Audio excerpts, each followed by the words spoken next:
आपकी जो है इस स्पीच को लोगों ने सराहा है और आपकी बात को अच्छे से सुना है।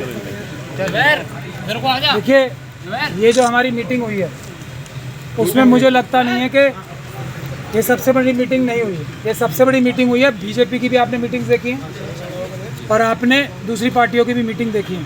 किसी में भी इतने लोग नहीं आए थे, लेकिन फिर भी हमें दुख था कि ये पूरा जो ग्राउंड है वो खाली कैसे रहा।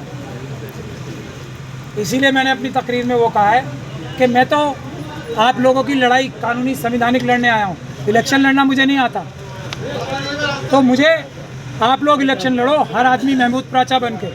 मैं अगर लड़ सकते हो तो मैं हर एक किसी भी इंसान के ऊपर जुल्म होगा तो महमूद प्राचा वहाँ पे होगा। किसी भी इंसान की हक तलफी होगी तो महमूद प्राचा वहाँ होगा। इलेक्शन आप लड़ो, जुल्म जब होगा तो महमूद प्राचा आपके पास आएगा। अगर कोई आपका काम होगा तो महमूद प्राचा आपके पास आएगा। इलेक्शन लड़ना मुझे नहीं आता, मुझे धोखाधड़ी करनी नहीं आती, मुझे झूठ बोलना नहीं आता, मुझे फ्रॉड करना नहीं आता, वो मैं नहीं कर सकता, नहीं कर सकता। ये जो इलेक्शन का माहौल आजकल हो गया है कि भीख मांगते हैं वोटों की, मैं ये कर दूंगा, चांद सितारे तोड़ के ला दूंगा, ये कर दूंगा, वो मुझे नहीं आता भाई। ये छोड़ के मैं अमेरिका और यूरोप से नहीं आया था। एक मिनट, कोई बोलेगा ना, सब प्रेस चुप रहो। थोड़ा लेट हो गया ये सर मैं मेरी गुजारिश कंटिन्यू सर, 2 मिनट के लिए पहुँच रहा हूँ, उसके बाद आप फिर बोल लेना। मैं ये इस चीज़ के लिए, ये सुनने के लिए कि इस पॉलिटिकल पार्टी का टिकट ले आते, इस पॉलिटिकल पार्टी का टिकट ले आते। मैं अमेरिका और यूरोप छोड़ के नहीं आया था। मैं आउटर स्पेस लॉ की प्रैक्टिस करता था, रॉकेट लॉन्चिंग और सैटेलाइट्स की, इसलिए नहीं आया था मैंने जितने केस ये जो झूठे हमारे आतंकवादियों के केस, आतंकवादी केसों में फंसाए थे, जान हथेली पे रख के मैं अपने ऐशो आराम की ज़िंदगी छोड़ के इसलिए नहीं आया था। मैं इसलिए नहीं आया था कि मैं आके ऐसे फेस करूंगा कि मुझसे ये सवाल किए जाएंगे। क्या कमी है मुझ में? पॉलिटिकल पार्टी का सिंबल, एक टैग, एक पट्टा। कौन सी ऐसी पॉलिटिकल पार्टी है जिसके बराबर मैंने काम नहीं किया? मजलूमों के लिए और मुसलमानों के लिए नहीं, शेड्यूल कास्ट कम्युनिटी के लिए अकेला, मुट्ठी भर साथियों के साथ। ये डॉक्टर रितु खड़ी हैं, ये मेरे साथ लड़ रही है, सड़कों पे डंडे खा रही हैं। कौन सा गुनाह किया है इन्होंने? ये भीख मांगे जाके पॉलिटिकल पार्टी से। आप लोग कब जागोगे? इनको नहीं देना चाहिए टिकट, बुला के टिकट ना दे तो कम से कम ये कहें आप इंडिपेंडेंट लड़ो, हम सपोर्ट करेंगे, आपसे अच्छा कौन होगा? क्या कमी है इसमें? आप लोग कभी राजनीति नहीं समझोगे। हमसे भी वही चाहते हो जो कुछ लोग, मुट्ठी भर लोग बचे हैं जो ईमानदारी से काम करते हैं, जो बिल्कुल किसी चीज़ की परवाह नहीं कर रहे, जो पैसे खर्च नहीं कर रहे। पैसे खर्च कौन करेगा? लोधी साहब करेंगे ना, क्योंकि उन्हें 400 पार करनी है। 25 लाख करोड़ दोबारा चुराने हैं, लाखों करोड़ रुपए लेने हैं और चुराने हैं। वही तो देगा, आपके ही पैसे आपको वापस देगा।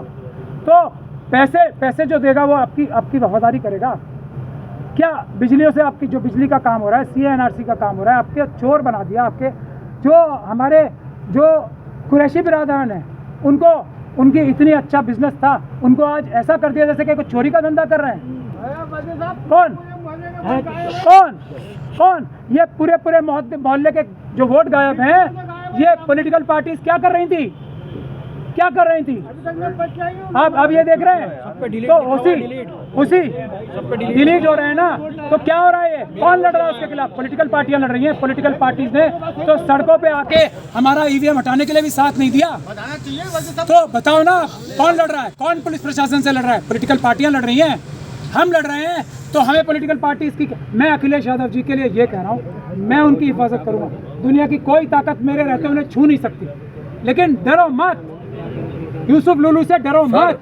सर इस सरकार के अंदर बहुत ही मुसीबत में है और हम तकलीफों के अंदर हैं। ये जो है हम सर वोटों का मामला निकल कर आया, कुछ वोट कटे हैं, शिकायत है लगातार। इसके लिए आपने इलेक्शन कमीशन को क्या लिखा है अपनी तरफ से? देखिए, ये मेरा काम है, मैं तो अभी आया हूँ ना, जब वोट बनाने की और करने की प्रक्रिया रामपुर में पूरी हो चुकी है। कौन सी पॉलिटिकल पार्टी थी, कौन से कैंडिडेट थे जो तो 5 साल पॉलिटिक्स करते हैं ना, यही पॉलिटिक्स चेंज करने तो आया हूँ। अखिलेश यादव जी की हिफाजत करने में आया हूँ, कांग्रेस पार्टी की हिफाजत करने में आया हूँ। ये डॉक्टर रितु आई हैं, ये RJD की हिफाजत करने में आया हूँ। और ये मैं इसलिए कह सकता हूँ क्योंकि मेरे सारे क्लाइंट, इनसे ज़्यादा जो लालू यादव जी पे केस है ना, उनसे बड़े बड़े केसेस वाले जो मुलजिम हैं उनको मैंने छुड़ाया है। आजम खान साहब के ऊपर केस इतने बड़े नहीं हैं भाई, मैंने इनसे बड़े बड़े जो जिनके ऊपर झूठे इल्ज़ाम थे उन्हें छुड़ाया है। क्या ये पॉलिटिकल पार्टीज़ की लीगल टीम है? क्या ये उनका निज़ाम है कि वोटर्स के वोट जो उनके कोर वोट बैंक है उनके वोट भी नहीं है? ये निज़ाम है, ये पॉलिटिकल पार्टीज़ हैं। हम इसे दुरुस्त करेंगे, आप हमें कुछ तो मदद करो। कुछ नहीं कर सकते वो कम से कम वोट तो दो। रामपुर वालों से क्या मदद? मुझे इलेक्शन लड़ना नहीं आता, मैं इलेक्शन नहीं लड़ूंगा। आप मुझे इलेक्शन जितवाओ, मैं आपकी सपा पार्टी को सबसे ज़्यादा मजबूत कराऊंगा इसी 19 के बाद से। मैं पूरे यूपी में जाके सपा के किसी कैंडिडेट को कोई हाथ लगा दे पुलिस वाला, ये मेरी जिम्मेदारी है। किसी वर्कर को सपा के उंगली लगा दी तो मैं जाऊंगा एक एक कॉन्स्टिट्यूंसी में, अखिलेश यादव जी अब तो रहम करो, अपने ऊपर करो, हमारे ऊपर नहीं तो अपने ऊपर रहम करो। मैं जाऊंगा पुलिस से टक्कर लेने, एक एक कॉन्स्टिट्यूंसी में सपा के कैंडिडेट्स को बचाने, गठबंधन के कैंडिडेट्स को बचाने। मेरी गारंटी है, जो मैंने अपने इलेक्शन में किया ना, आज प्रशासन को देख रहे हैं ना। क्या मैं कोई पहलवान हूँ? क्या मैं कोई बॉक्सर हूँ?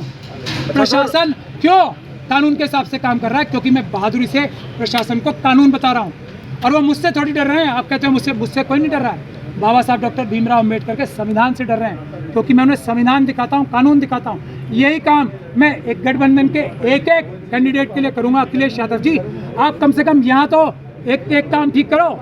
एक एक कॉन्स्टिट्यूंसी में जाके आपके कैंडिडेट्स की मदद करूंगा, आपके कार्यकर्ताओं की मदद करूंगा। आप यहाँ तो कम से कम ठीक काम करो। अभी समाजवाद अभी चुनाव है तो मैं वही कह रहा हूँ ना, अभी इतनी बड़ी लड़ाई मैं लड़ रहा हूँ ना अखिलेश जी। आपकी पार्टी ने तो सड़कों पे आके आंदोलन नहीं किया ना अखिलेश जी, कांग्रेस पार्टी ने भी नहीं किया। राहुल गांधी जी की मैं तारीफ करता हूँ इसलिए क्योंकि उन्होंने 2018 में वर्किंग कमेटी में अपने ये रेजोल्यूशन पास कराया था कि पेपर बैलेट से चुनाव होंगे। उन्हें भी आरएसएस के लोगों ने घेर रखा है। तो कांग्रेस पार्टी के सारे कैंडिडेट्स के लिए मैं जाके कैंपेनिंग करूंगा, सपा के कैंडिडेट्स के लिए मैं जाके कैंपेनिंग करूंगा। मुझे मेरा साथ मत दो अखिलेश जी, फिर भी करूंगा। कुछ तो सोचो अखिलेश जी, मेरा साथ मत दो। आपको बहुत प्यारे हैं ना ये कैंडिडेट, जो मोहब्बत की दुकान लेके आए, जिन्हें मेंबर ऑफ पार्लियामेंट के बारे में कुछ भी नहीं पता है। वो ये कहते हैं कि क्योंकि मेरे पीछे नमाज मेंबर ऑफ पार्लियामेंट रहते हैं इसलिए मुझे पता है। मैं उसमें नहीं जा रहा हूँ। वो भारतीय जनता पार्टी को एक मौका दिया गया है। यूसुफ लुलू साहब ने अखिलेश यादव जी को धोखा दिया है, ये पहले नहीं बताया होगा। तो मैं ये कह रहा हूँ कि क्या गठबंधन की रक्षा करने की जिम्मेदारी अखिलेश जी की नहीं है? नहीं चाहते कि मैं उनकी कैंपेनिंग करूं जाके? मेरी कैंपेनिंग से कोई फायदा नहीं होगा क्या? होगा ना? फिर क्यों ये मौलाना की कैंपेनिंग से क्या फायदा होगा? लॉजिकली मैं आपसे पूछ रहा हूं, क्यों दिया टिकट? एक वजह बताओ, क्यों दिया? जबकि तय था ना कि जो हमारे ईवीएम के सिपाही हैं उनके खिलाफ कैंडिडेट नहीं दिए जाएंगे ना, यही तय था ना। क्यों किया ऐसा? क्यों किया? यूसुफ लुलू साहब के कहने से, जो वो पोल्यूटिंग इंडस्ट्री चला रहे हैं यहाँ पे, जो अडानी अंबानी और मोदी जी के दोस्त हैं उनकी तरह, जिन्होंने 25 लाख करोड़ रुपए चुराया है। क्यों झांसे में आ गए अखिलेश जी यूसुफ लुलू के? अभी समाजवादी पार्टी के एक प्रत्याशी हैं, उनका जलसा चल रहा था शुतुरखाने के अंदर। तो एक आदमी ने कहा है तकरीर के दौरान कुछ काली भेड़ें आई हुई हैं रामपुर के अंदर, ठीक है, और आप उनकी तारीफ कर रहे हैं। कौन काली भेड़ें? खुल के बताए। मैं ऐसे भाई इतना ही जुमला बोला है उन्होंने। इशारों में मैं किसकी उन्होंने ये कहा है कि कुछ काली भेड़ें आई हुई हैं, उनसे भी लोग जो है होशियार रहें। कहीं कौन है? ऐसा साफ बस इतना ही बोला है उन्होंने। मुझे नहीं पता काली भेड़ें कौन है, और रंग भेद को मैं नहीं मानता।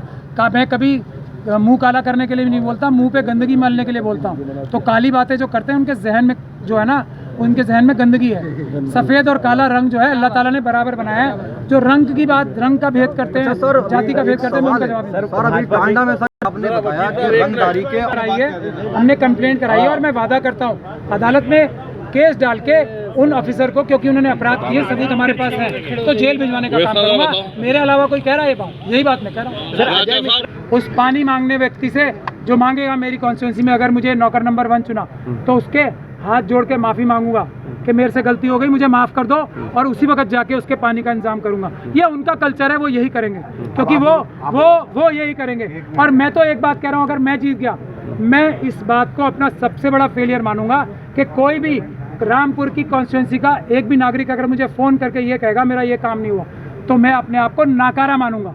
अफसरों को इतना स्ट्रेट कर दूंगा कि मेरे तक फ़ोन नहीं आएगा। फ़ोन सिर्फ इसलिए आएगा कि ये ऑफिसर ठीक काम कर रहा है। प्राचा साहब, इसकी आप तारीफ कर देना कहीं, क्योंकि सारे ऑफिसर प्राचा साहब पूरे ऑलरेडी केस डाल रखा है, जिसमें रामपुर के एसपी और एसएसपी और डीएम भी हैं मुलजिम 302 के मुकदमे में, क्योंकि वो मुश्तरका केस है, उसकी हियरिंग आएगी होगा।